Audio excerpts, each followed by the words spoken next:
Monsieur, excusez-moi pour la première question. Du coup, si c'est un extrait examen, comment est-ce que vous attendriez la réponse? Qu'on me dise quel est en gros le type de pompe, mais en tout cas, Il y a plusieurs raisons pour lesquelles cette question est un véritable cheat code dans les études supérieures. Déjà, quand tu poses ta question, tu vas voir tout de suite à la réaction de ton prof si cette question a des chances de tomber à l'examen ou pas.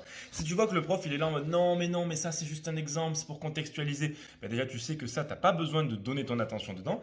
Par contre, si le prof il commence à dire alors, si ça c'était un examen, je le poserai comme ça, comme ça, comme ça.